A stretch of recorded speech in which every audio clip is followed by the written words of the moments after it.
이건 사업이다. 그러면 사업이다라고 하면 혹시 네.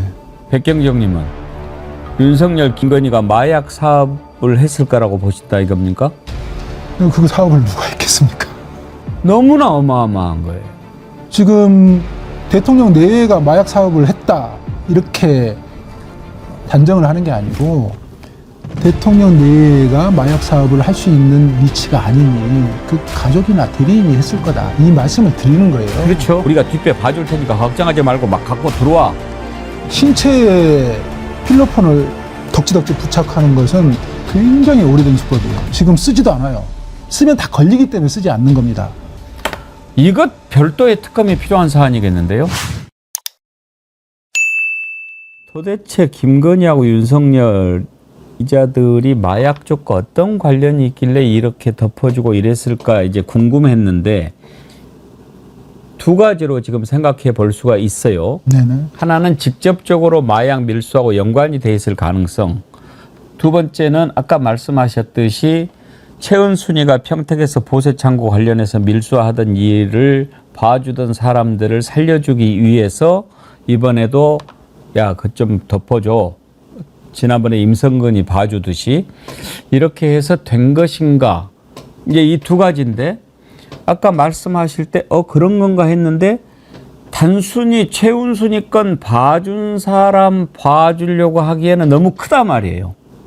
그러면 지금 생각하시기에 어느 쪽일 가능성이 더 높다고 보십니까? 지금 그들이 평택항에서 집사 역할을 하다가 인연이 돼서 구명노비를 했다. 그 가설은 이미 깨졌어요. 예, 그것은 그 가설은 이미 머릿속에서 이미 지워졌고 의미가 없고요. 처음에는 그럴 수도 있겠다 했는데 지금 돌아가는 상황으로 보면 이건 사업이다.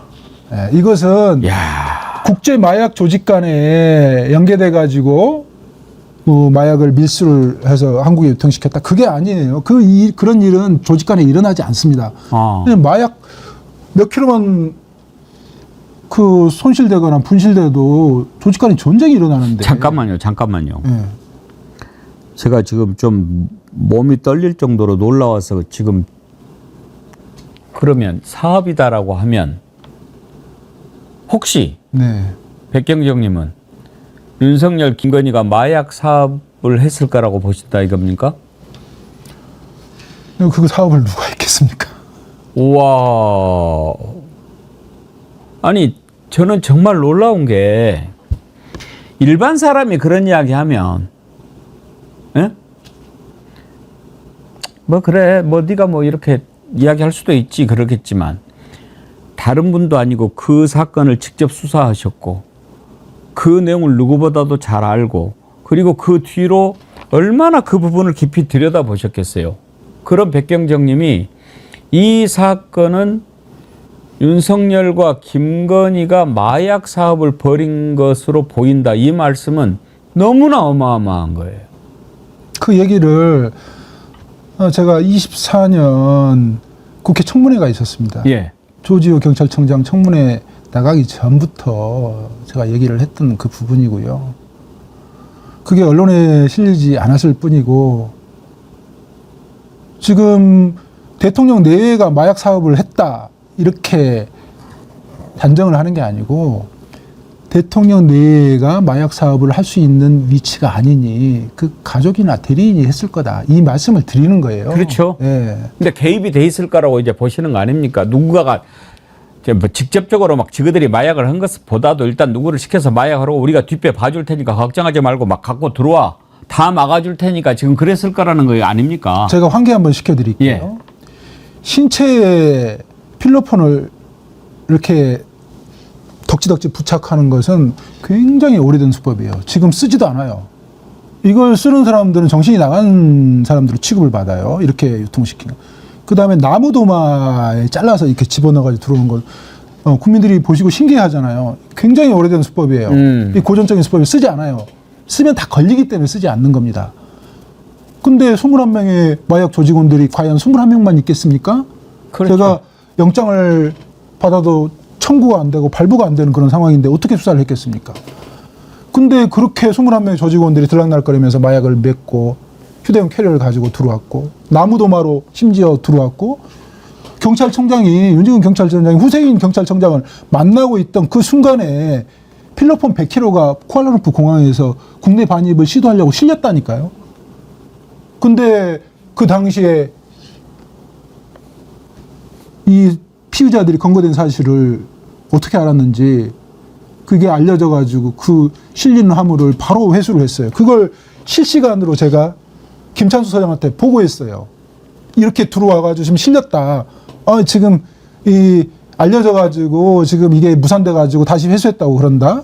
그러면서 그 마이클이라는 말레이시아 마약 조직이 조직원한테 전화를 해 가지고 저를 바꾸라고 그래요. 그러면서 했던 말이 그 수사하는 보스를 바꾸라고 해서 제가 그 스피커폰으로 이렇게 했더니 들어가 가지고 한국 조만간 들어가서 자수할 테니까 마약 압수할 거 돌려줘라.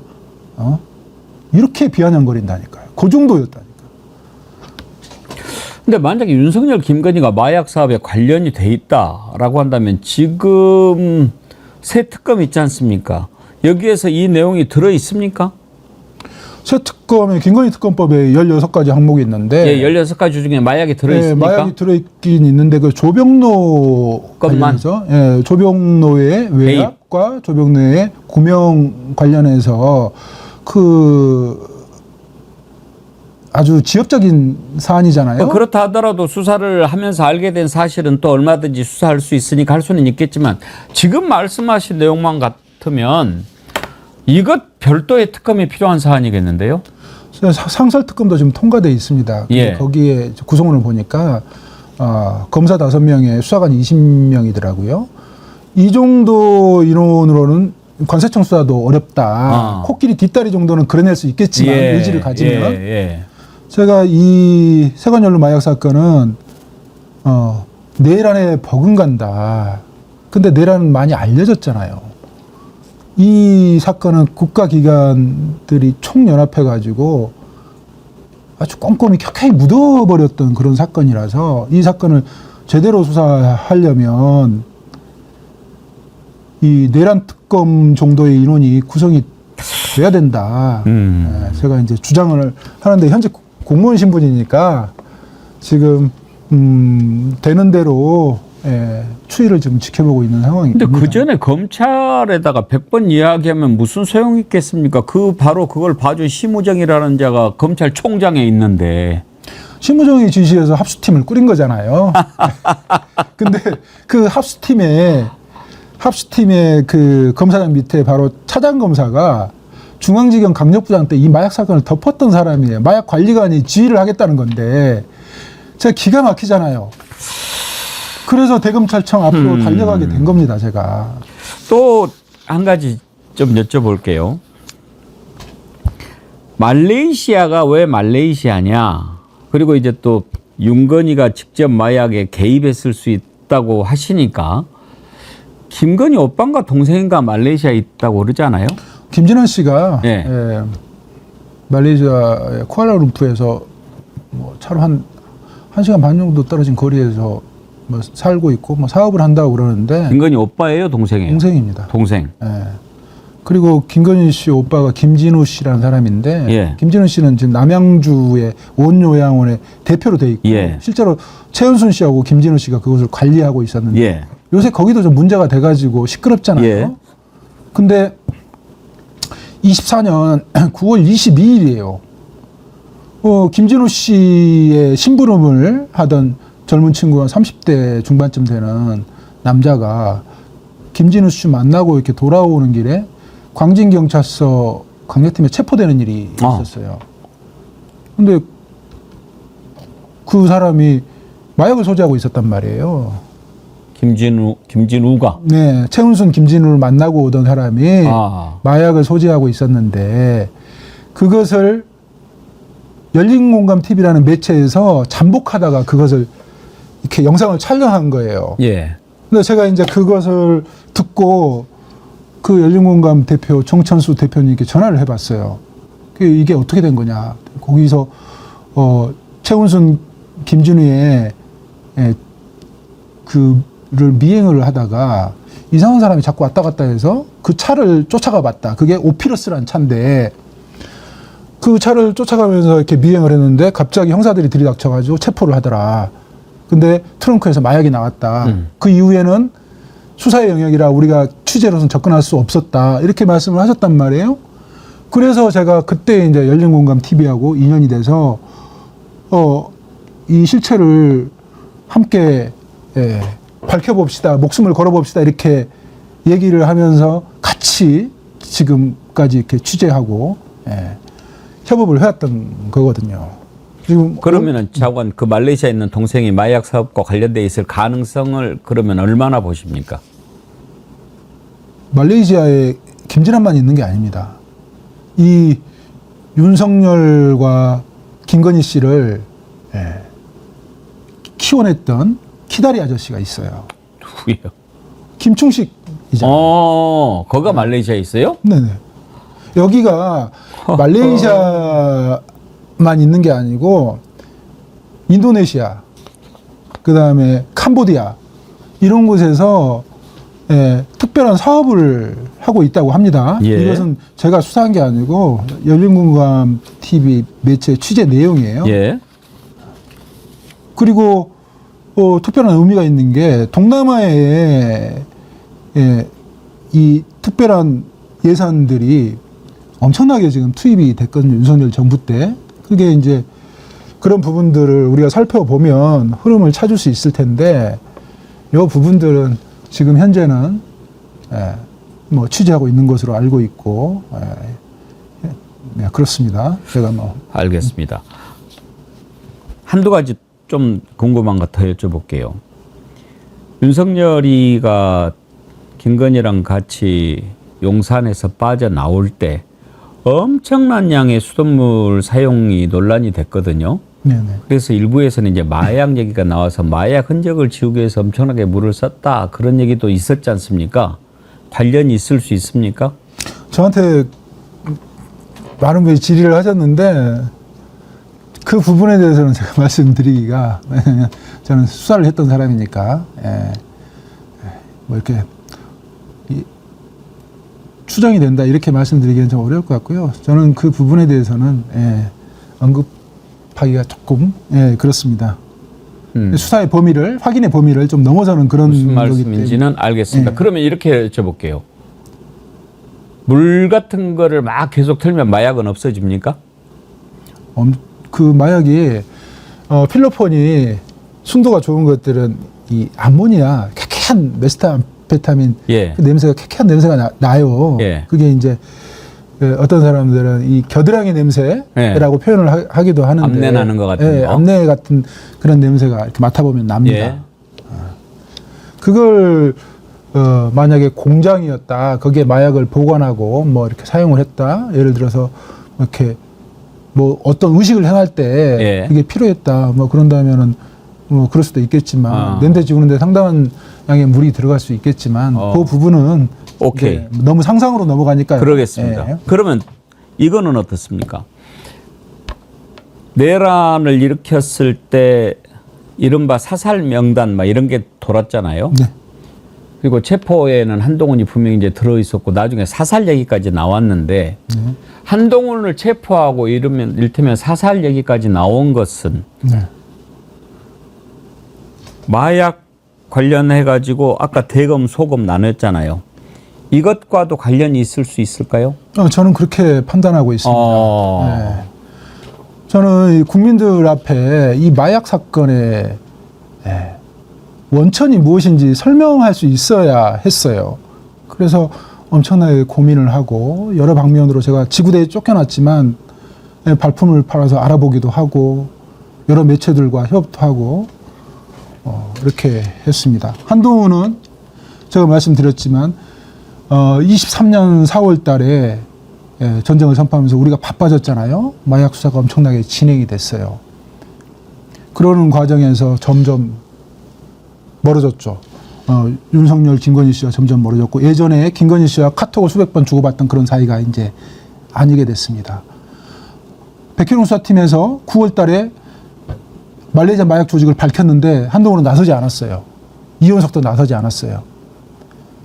대통령실에서 윤석열 대통령은 경찰 지휘부와 관세청장 힘만으로 백혜룡을 제압하려고 했습니다. 근데 그게 안 되니까 추후에 23년 10월 10일자로 한동훈과 이원석이 나서게 됐어요.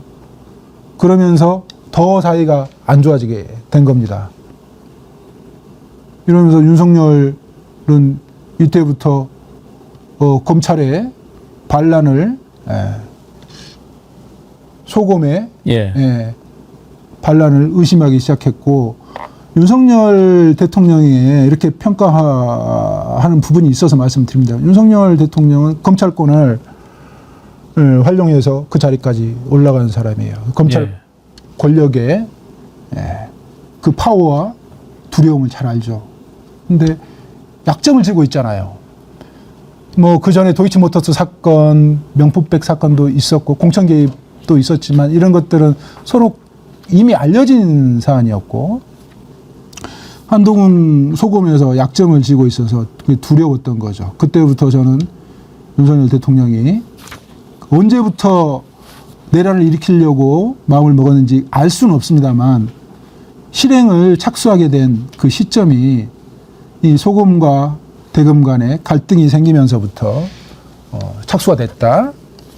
그때부터 군인들과 가까이 하기 시작했고, 마음을 먹었을 때 24년 9월쯤 됐을 때는 아예 충암고 라인으로 뭐 김용현 국방부 장관, 여인영 방첩사령관 이렇게 교체를 하고 각 사령관들을 핵심 멤버로 군인들로 이렇게 교체를 하고 군인들 실무자들하고 골프 치러 다니면서 과시를 한단 말이에요.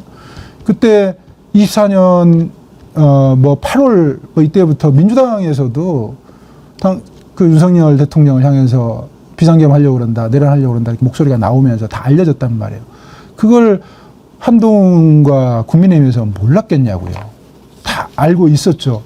그런데 두려워, 이제 한동훈도 군인이 나서고 국정원을 이용하면 본인도 위험해질 수 있다고 인식을 했을 거 아닙니까? 끊임없이 나는 대통령을 해야 할 의사가 없다는 것을 증명해야 했어요. 그래서 뭐 이렇게 용산에서 이렇게 고압적인 자세로 대통령이 설교하는 그런 사진도 등장을 하고, 특히 서천 화재 사건 있잖아요. 거기서 한동훈이 90도 폴더 인사를 하면서 나는 당신을 해야 할 의사가 없습니다. 그걸 증명을 해야 했죠. 그렇게 진행을 해오면서 총선 과정이 되면서 총선에서 국민의힘이 참패를 했고, 윤핵관들로 칭해지는 사람들로부터 축출을 당해서 권력을 상실하게 됐습니다. 불안했죠. 그때 창원지검에서 어떤 사건을 하고 있었습니까? 명태균 게이트, 공천 개입, 여론 조작 이 사건을 수사를 하고 있었는데 그게 9개월 동안인가 이렇게 고이 묻혀 있었단 말이에요. 창원지검에 조용히. 그게 어느 순간에 9월 달인가요? 24년 9월 달인가요? 불거져서 나왔습니다. 그게 전국을 뒤덮었고요. 지옥문이 열렸다는 등, 판도라의 상자가 열렸다는 등, 뭐 윤석열 정권이 끝났다는 등 이런 얘기들이 흘러나왔지만 지금 상계법은 어떻습니까? 명태균의 몸값만, 명태균한테 마이크만 스피커만 쥐어준 그런 꼴이죠. 실체는 지금 명태균이 얘기하지 않으면 밝히기도 어려운 그런 상황이 돼버렸단 말이에요. 알겠습니다. 지금 이렇게 말씀을 쭉 듣다 보니까 왜 1시간 갖고 안 되겠다고 말씀하셨는지 제가 이해가 되는데, 한동훈과 윤석열이 관계가 틀어진 게 이것이었을 수 있다라고 한다면, 우리가 지금 윤석열이 내란을 일으킨 이유가 자신과 김건희가 저지른 죄들이 세상에 이제 곧 드러나게 될 것 같으니까 그것을 덮기 위해서 말도 안 되는 이유로 비상계엄을 선포하고 내란을 일으킨 거다, 이렇게 지금 보고 있는데, 그 이유 가운데 어쩌면 가장 큰 이유가 이것일 수도 있겠다, 그런 생각이 드네요.